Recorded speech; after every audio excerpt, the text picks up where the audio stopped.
Awinjo kaya motera mama paro biro nega kaneno jangware buonjo kodi rama pile ochuno kora werni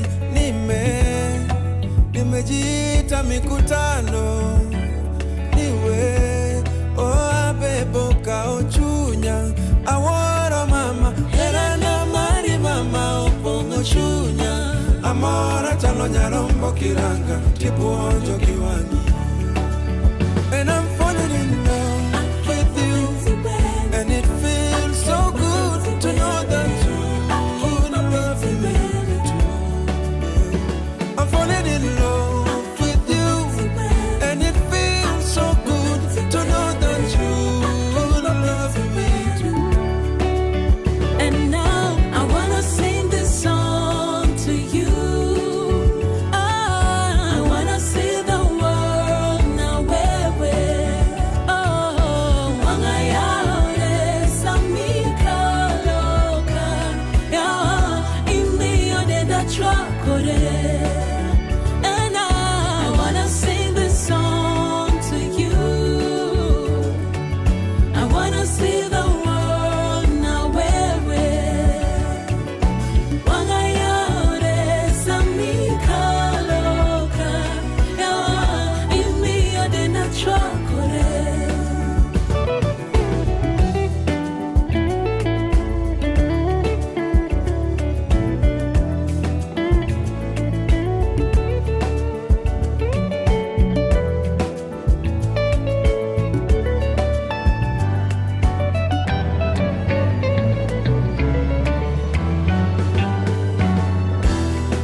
From sunrise to sunset, all day and night. Power Radio.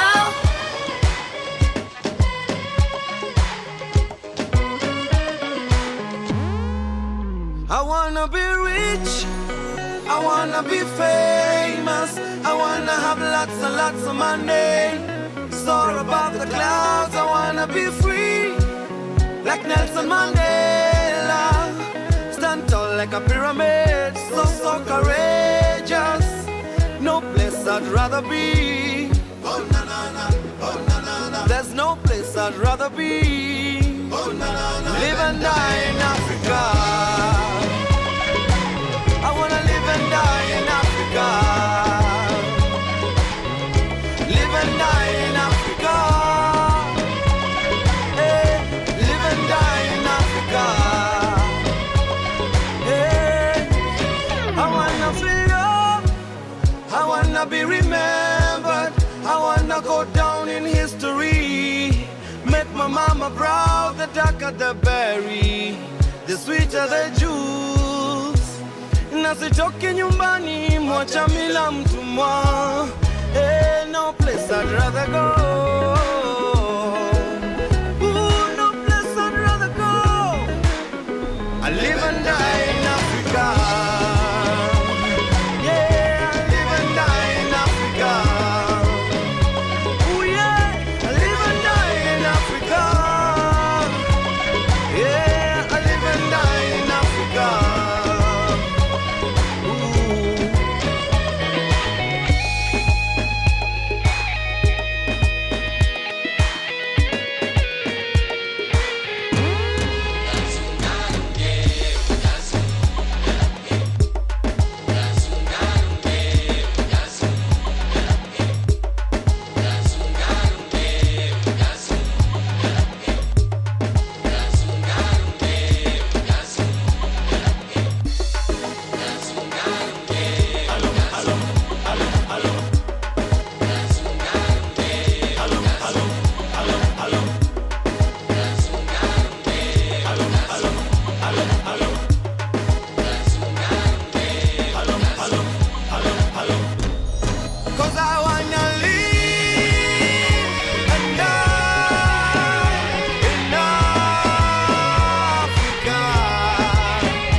From sunrise to sunset, all day and night. Power Radio.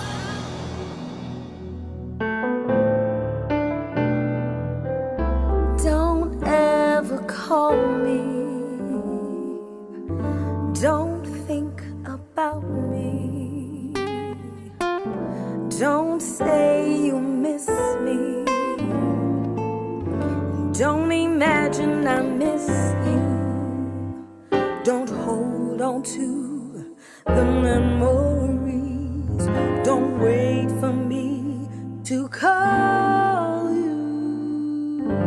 'Cause we have nothing to talk about, nothing to miss, nothing to long for, not even a kiss, not even a kiss.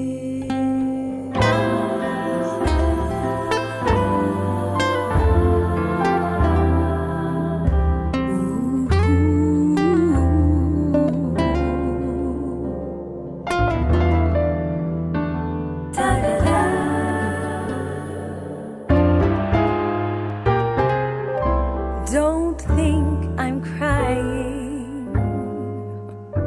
Don't say you're hurting. Don't try to miss me. And don't you ask what I feel. Don't ask why I can't see you. Don't say that there's a me in you. 'Cause we have nothing to talk about, nothing to miss, nothing to long for, not even a kiss, not even a kiss. Did you forget the promises we made in the heart of every night? Well, I can't forget, I feel it all, and it cuts me like a knife.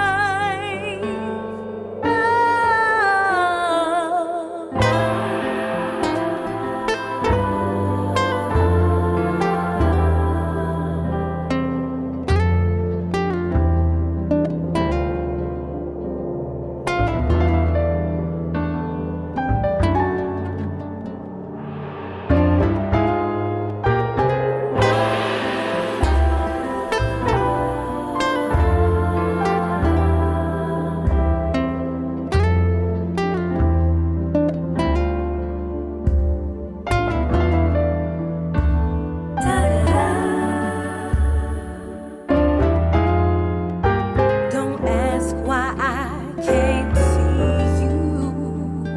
Don't say that there's a me in you.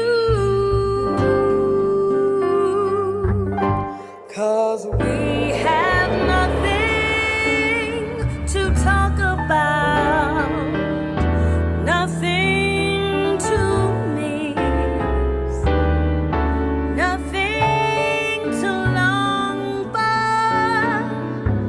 not even a kiss, not even a kiss, not even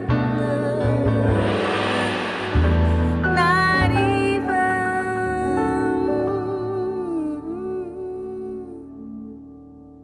a kiss.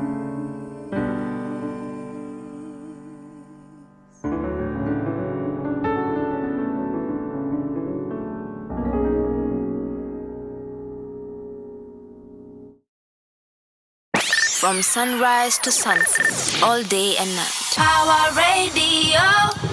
Ooh, that is the very beautiful sounds of Zanaziki alongside June Gashui. The song is Not Even a Kiss, and it's playing right here on Power Radio, kicking us off into a feel-good Friday this very chilly morning. At least in Nairobi, it's chilly. Don't know about where you're tuning in from. Please do let us know. Welcoming you to the Friday edition of the Power Morning Drive Show. Yes, indeed, it is the last day of July. Hopefully, the cold and the shivering is done, because the past 2 months have just been something else, especially for those people that are single, myself included. But hey, how are you? How are you doing? So good to see you. Thank you for journeying through this entire week with us, throughout this entire month until this day, this very first final day of July. It's good to have you join us this morning. All right, as you know, we always start off with looking at what is happening on the roads this morning with our traffic updates, and then we will get into the newspaper review, look at some of the big stories making headlines. And then later on today, we are going to be talking about break dancing and the movement and the culture, actually, I think it's a subculture of the hip hop movement, which is called breaking or break dancing. And we're going to be joined by 4 amazing champions who have been at the forefront of taking the Kenyan flag throughout the global championships of breaking. Yes, you thought that this is only a preserve of maybe the West? Absolutely not. We do have break dancers in Kenya. And it being a feel good Friday, let's give it up for the creative sector and also some of the artists that are doing big and amazing things as well. So that conversation coming up in just a moment. But for now, Let me look at what is happening on our roads this morning. And as usual, let's look at what is happening on Thika Super Highway. And it's actually not looking too bad. We do not have a lot of traffic. It actually builds up from Muthaiga Square, making your way towards Globe Roundabout. Kiambu Road, through pass looking okay this morning. Same situation also on Limuru Road, looking very good, which pretty much the same situation with Lower Kabete Road as well as Peponi Road. Wanyoike Way also, nothing much to complain about. Drama happens to be only along Ngong Road with little pockets of traffic, especially as you navigate your way from the Junction Mall into the Prestige Plaza area. And then on the other side of Langata Road from the, where is this?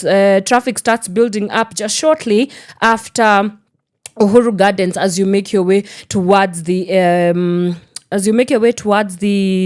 Dam Estate area. And then we have Mombasa Road, not looking too shabby. We just have a little bit of a snarl up from Capital Center all the way towards the Nairobi West Hospital area. Watu wa Embakasi, let me see what you guys are looking like. Nothing much actually to complain about. We just beware that as you make your way towards the Cabanas bus stop, things are looking a little bit hectic, but it should be okay from that point going forward. Okay, I guess the roads are not looking too bad this morning, but hey, in case where you are, there's something that you need to tell us about, do hit us up. Again, you know where to get us. Our social media handles, we are Power Radio. Is it Facebook? Is it Instagram? Is it TikTok? Is it Twitter? Where we are also streaming live across all platforms. Please do get in touch with us. You can find us across all socials. You can also find us on our YouTube channel. And please, as an act of self-love, please subscribe to our YouTube channel.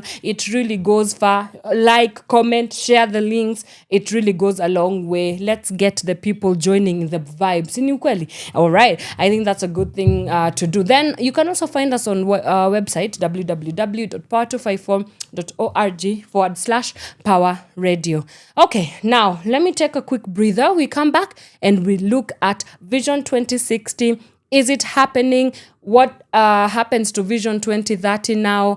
Are we just continuously going to keep coming up with newer visions and never committing to actually implement them? That conversation coming up right after this. Keep it Power Radio. From sunrise to sunset, all day and night. Power Radio.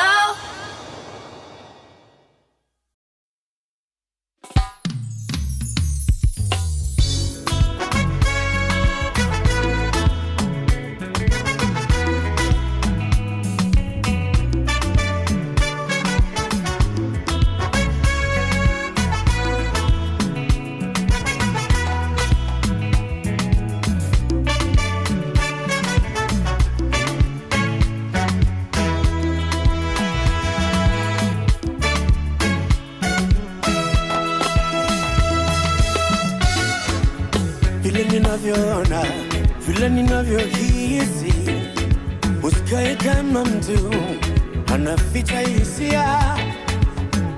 Huwezi kuficha moto, moshi kitokea. Ukificha mapenzi we unaumia ndani ndani. Nashinda kuelewa ini mwenendo gani. Taratibu ni vema lakini siwe kunirushaite.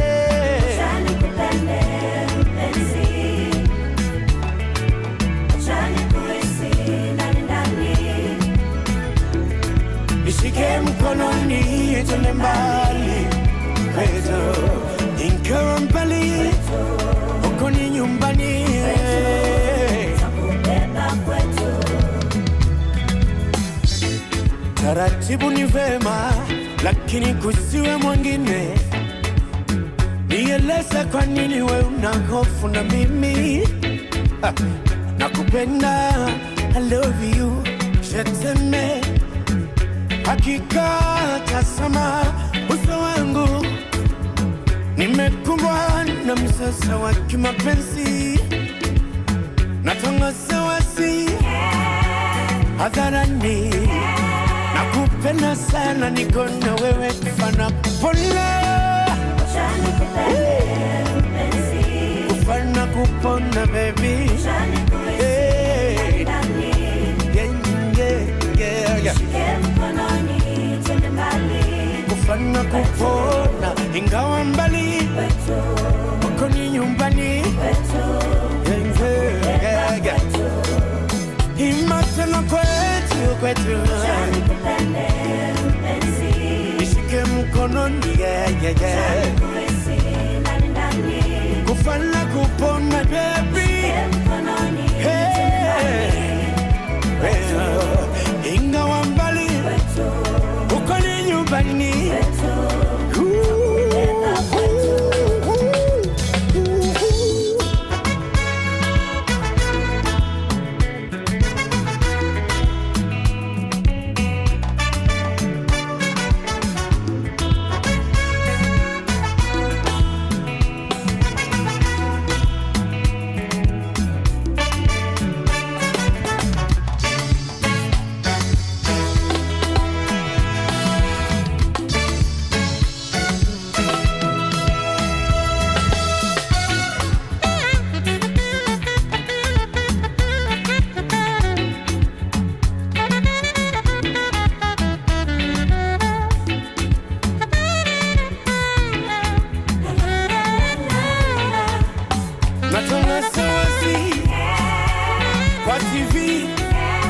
Nakupenda sana niko na wewe kufana kupona.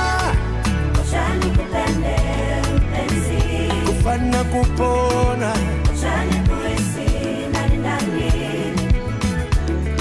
Nishike mkononi twende mbali.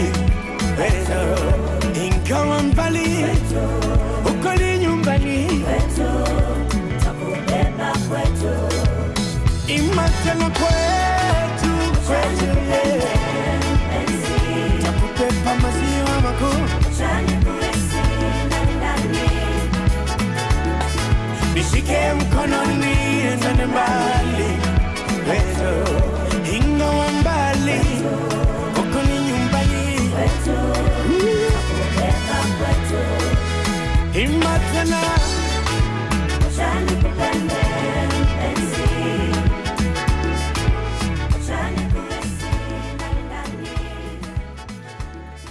From sunrise to sunset, all day and night. Power Radio.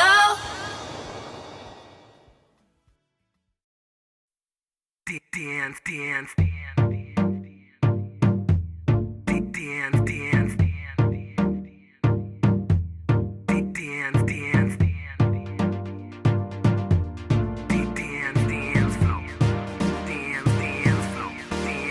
And all my ladies, I wanna see you dance on the floor, yeah. And if they jealous, I wanna see you shake it some more. You can handle us. Oh shoot, here we go again. Same shoot. Only now she's saying how she so through with me. Girl, this how you gonna be doing me? It was all cool when you was doing me, and I had you rocking on that Louis V. Now she done lost it, telling me how it don't cost you. Damn. So tell me what you want, 'cause all you wanna do is front. Like wait, hold up, stop it. Girl, you talking too much, just drop it. She's going on and on, all up in my text, going through my phone. It just ain't the same. Boy, I don't feel no pain. Yeah. I'm sorry, but this time it ain't the same. Ain't playing no silly game. I just wanna do my own thing. I'm calling all my girls tonight. We gon' party till the morning light. Boy, I don't feel no pain. I don't feel no pain. So you can meet me on the dance floor. meet me on the dance floor. you can meet me on the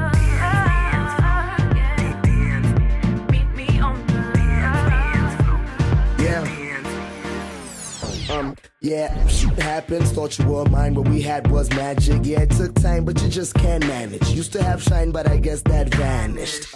My bad, got a little upset, but I did not lie, and she said I did. Ain't that some shit? Plus we split, sure I got a loving that she can't forget. Damn straight, saw her face, looking like she feeling for the love she missed. Ooh, that's it, scratch that script. I'll be out here looking for my next chick. To the exit goes my ex-chick, stack her in the pile just like Tetris. Oh shit, I'm painless too. No matter love, well, like this gets too. Dance floor. Meet me on the dance floor. You can meet me on the meet me on the Up to date, I'm the strongest. Up in the club with the wrong chick. Shout out Kamula as the world spins. Right in my hand with your girl's rings. Okay, I'm mad. And she know about that. Say he danced with the devil cause his clothes stay black. But your talk so whack cause I'm blind to a hater. Zoom on a rector. So excuse me, miss. All the kids call me tripper, but I'm ludicrous. And hits make big money off of stupid shit. Living life on the road, but I'm used to it. And it's okay. Always knew that things were gonna change. God bless the game. Good things will come, but first we'll fade. She said, I'm sorry, but this time it ain't the same. Ain't playing no silly game. She said, I just wanna do my own thing. I'm calling all my girls tonight. We gon' party till the morning light. Boy, I don't feel no pain. I don't feel no pain. So you can meet me on the dance floor. Meet me on the dance floor. You can meet me on the meet me on the dance floor. Boy, I don't feel no dance floor. Dance floor. Boy, I don't feel no I don't feel no From sunrise to sunset, all day and night. Power Radio. Hey, dance floor. Hey, dance floor. That's what's happening.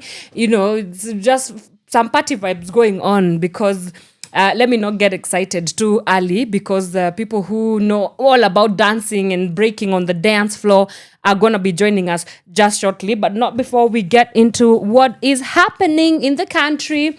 And let's just look at it. Welcome to the Power Morning Drive Show. That was Feel No Pain with the only CAMP to the Mola. We blow this bazooka. Yes, indeed, it's Camp Mula. And you're tuning to Power Radio with me, Wanyoike. Now, let's get right into it and look at what is happening on the papers. And we start off with the Daily Nation this morning. And the story that they are leading with is Ruto's roadmap. Now, if you are somewhere seated at home yesterday in the night, you saw that the president launched the 2060 vision or vision 2060 there, and which is Ruto's roadmap. And according to the Nation newspaper, let me highlight just four of the things that they are highlighting on the cover pages. Ahead of next year's general election, President Ruto is rooting for an ambitious development charter. The president said a national conversation on Kenya's future beyond Vision 2030 will be launched on August 12th. He hopes the people-driven economy blueprint will transcend electoral cycles and governments. And lastly, the fourth wave of global economic transformation must benefit Kenya, Ruto says. Now, let me read a couple of things or just go through a couple of the things that he was able to capture with his speech that was done in the night, which is a conversation starter in itself because Kenyans were just wondering, if you want to address us, why don't do it in the broad daylight? But that aside, some of the things that he was able to capture in his speech is that the Kenya Kwanza government does highlight that they need to, or rather, they are working towards institutions that are intergovernmental, working towards intergenerational wealth and trying to make to bridge that gap or that wealth gap. And then he was also able to be honest about the what we currently have, which is the current roadmap, which is 2030. And in his speech, he was able to say that, well, he understands that they have not been able to reach to the place where the Vision 2030 has been materialized in Kenya, and so the ambitions still remain unachieved. And further on goes to say, how can we make sure that we are working towards a country where all these plans we have been materialized and whatnot. So that was something that he was able to talk about there as well. Part of the 2030 roadmap that he was able to say will continue showing up even in the next Vision 2060 roadmap is that we've been working towards Kenya becoming an upper middle class income country. That has not yet happened, so we've fallen short of that. That was an acknowledgement on his end. The other part that he was able to mention is that the economic transformation of the global scene, a big part of it, Africa, the world is looking at Africa, okay? Africa being the next frontier, whether economic transformation is concerned, whether entrepreneurship, business. And he was able also to say that, first of all, the population wealth that we have as a continent, that's one of the things that the world is looking to Africa for. He was also able to say that 9 out of the world quickly rising economies are African countries as well. Then we also have the with a big population, that means that the consumer markets are ready. Things like the environment that we are building, structures and systems towards achieving that. So he said that according to him, if Africa is the next frontier, then Kenya must be part of the countries that are well positioned to ensure that we are gathered or to ensure that we are in a way receiving the promise of this economic agenda as well. Then he also talked about the political and governance promise of the constitution, and later on continued to talk about the constitutional imperative, talking about how the Kenyan constitution has a whole developmental chapter, which being the next chapter or the next steps that the Kenya Kwanza government will, commit to achieving in the country. Went on to say that our constitution is largely based on human rights and protecting them, equality, freedom, social justice, liberty,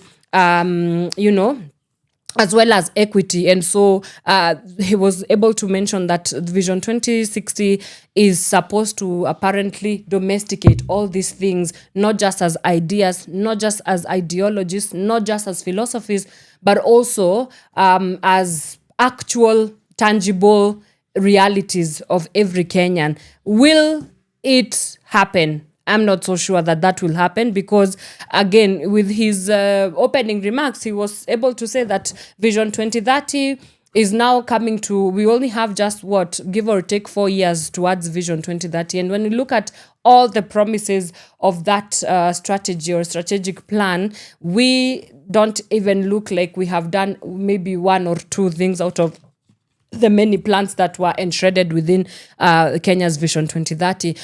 He also goes on to further say that he wants to ensure that he works towards a high standard of living, like every Kenyan to be able to live within a high standard of living, houses, affordable housing, which can be a little bit of a trigger word to Kenyans, where every Kenyan has access to food of the highest hygienic quality, clean water, sanitation, social security, education, healthcare. He also went on to talk about moral leadership. I want us to listen into just a short clip of his address there to support whatever it is that we are talking about, and then we can come back to this discussion.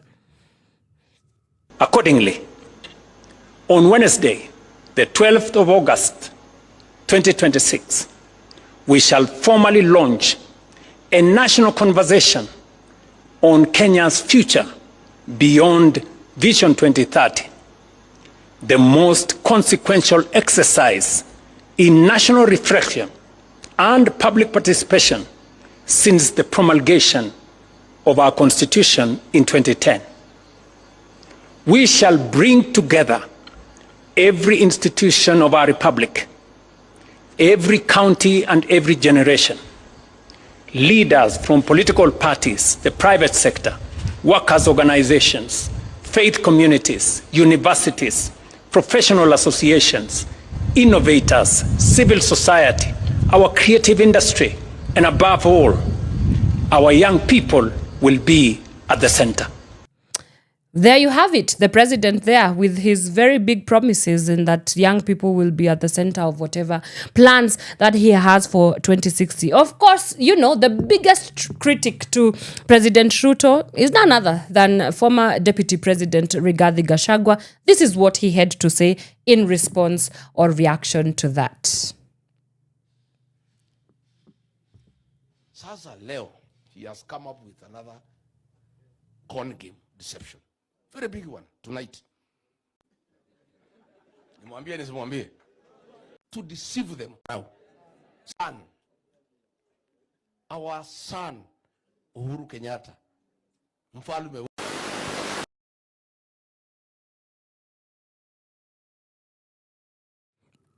Okay, so as we wait for that, sorry for that technical hitch, we are working to get that video in just a moment. But yes, so basically he was just very displeased, as you know, as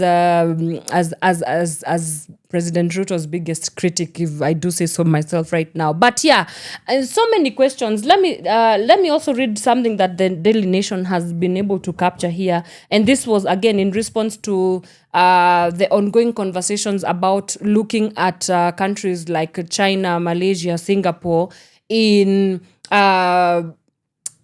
juxtaposition with where Kenya is and what we could do for ourselves. He was able to say that, and I quote, China, together with Malaysia, Thailand, Indonesia, and Mauritius, embarked on bold economic reforms that lifted hundreds of millions of their citizens out of poverty and transformed their economies into globally competitive manufacturing and investment hubs. That is something that he was able to say. And he continues to say that in 1980, when China began its economic reforms, its GDP per capita stood at around $200. Kenya's was then at $450 US, which, you know, that's way higher. China has overtaken us and now has a GDP of per capita exceeding 14,000 US. That's a multiple of 6 compared to ours, he continues to say as well. That did not end there. He continues to look at some of the countries in the Oriental nation. Today's Vietnam's GDP per capita is approximately 5,000, which is more than double Kenya's. Bangladesh has followed a similarly remarkable path. Even more sobering is the fact that we are now being challenged by countries much closer home. And some of those countries include Ghana, which he continues to say that its GDP per capita is about $3,200, which is roughly 30% higher than ours. Meanwhile, Zimbabwe has recovered to a GDP per capita of about $3,000 after enduring decades of profound economic hardship, which is now slightly higher than ours, the president continues to say. I don't know whether our video is ready. Okay, well, basically, so let me just put you to it. Basically, the former deputy president was just telling Kenyans that no, you know, don't allow yourself to be blindfolded by whatever this is. It's just a gimmick of, you know, the general elections are coming up and should not by any given chance believe what the president has to say. Then he also warned former President Uhuru Kenyatta to not get himself jumbled and mumbled up in whatever conversation is happening within the Vision 2060 conversation. But yeah, But I'm curious to hear, what do you think about this entire thing? Do you think that Kenya stands at a chance of delivering on its promise, or it's just another document because we like setting up talk shops in this country and then moving on? Tell me what you think. Do you think that we are best placed to ensure that is something that is achievable? I don't know, but let me know, and we can engage further on from there. Then we have former Cabinet Secretary Aisha Jumwa of gender. That is, right now she's running towards the gubernatorial seat of Kilifi County, and in a very heartfelt and emotional address, she was able to bring up to speed all her supporters, and of course addressing people of Kilifi in her home, was able to say that she has finally quit the ruling party, which is the Old United Democratic Alliance, UDA, citing humiliation and frustration over her bid to run for Kilifi gubernatorial seat in 2027. Addressing journalists at her home in Malindi, Jumwa said that her attempts to have her grievances addressed by President William Ruto fell on deaf ears, claiming her pleas were repeatedly rejected. This is according to the Citizen Digital article. She said that at one point she was chased out of State House during a meeting between the president and coast leaders, an incident she cited alongside other frustrations within the party as pushing her to quit. So she was able to also say that she does not hold any position in the current government, which is the Kenya Kwanza government, not even that of a sweeper. Yet the president wanted her to campaign for his re-election on the promise of a cabinet slot.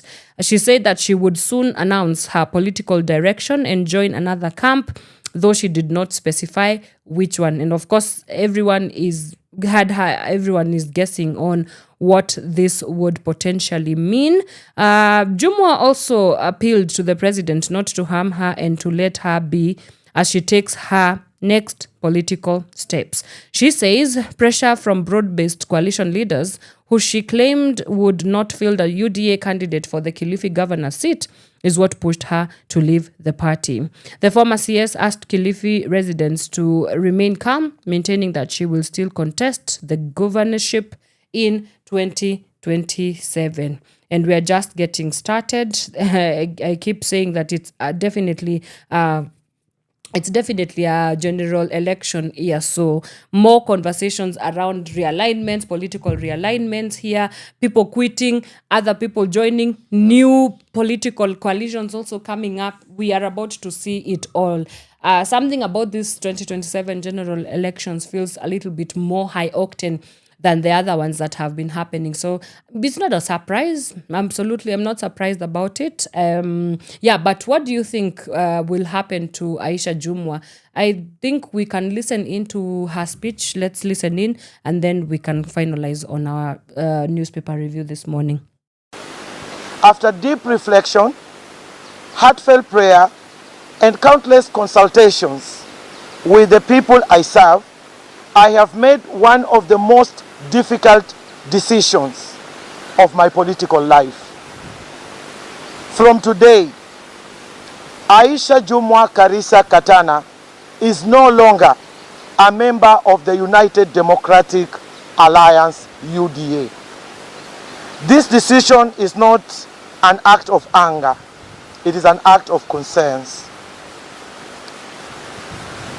It is a decision born out of love for Kilifi, faith in its people, and unshakable belief that our county deserves leadership that listens, serves, and delivers. As we move through this transition, Wananchi and the public will play a key role in shaping the next steps. Your voice, your guidance, and your expectations will inform the direction we take. This movement belongs to you. My fellow residents of Kilifi, I urge you to remain peaceful, united, and hopeful. Let us reject division, embrace one another, and continue this journey with dignity and courage. As your leader, I have chosen to stand with you. I will continue to listen to your voices, defend your democratic choices, and protect your right to determine your own political future without intimidation or interference. History has taught us that when a united people stand together for justice, no obstacle is too great, no dream is impossible. Right. There you have it. Almost turning into a motivational speaker there, but that story leads us to the end of our newspaper review this morning. For more stories, grab your dailies, get the full scoop.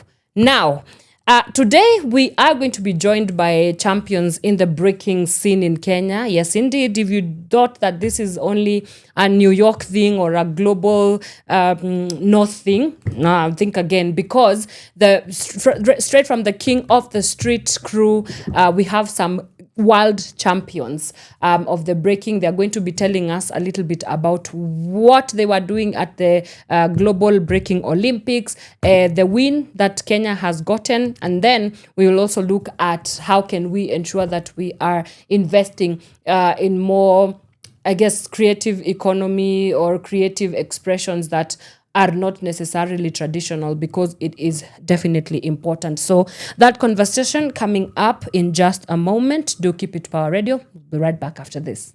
From sunrise to sunset, all day and night. Power Radio.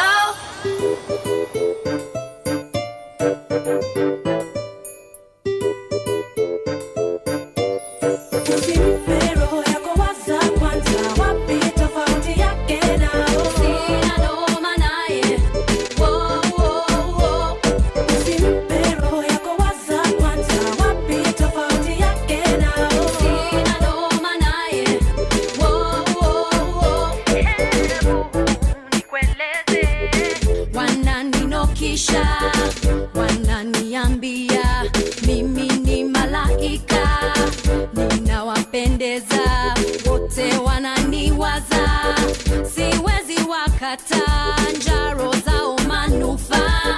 He's trying to blind you, girl, he don't really love you. Usidanganyike, umwambie ajikate.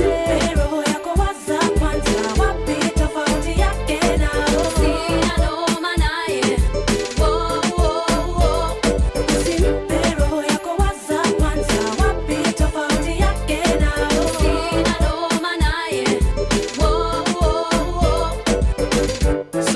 times I told you I'm the type of guy you'll never find messing around with your mind, alright. But ever since I've been away, you acting like I wanna play. Do you know how you make me feel?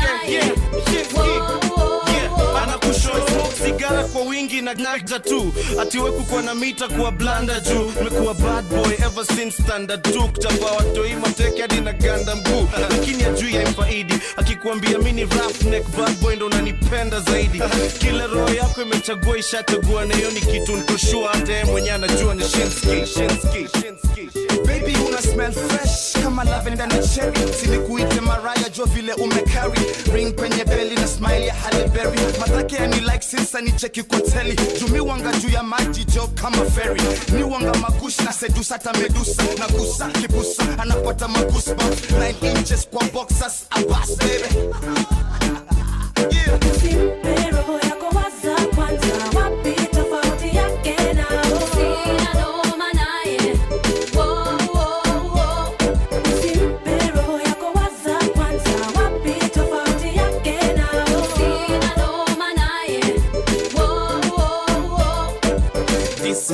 Getting critical, intellectual and physical. Nipe nafasi, nipe hii interval. Nikuoneshe loving is unbeatable. Now I'm here, wasinterfere. Tuende nyumbani baby tusinzie. Nikupe date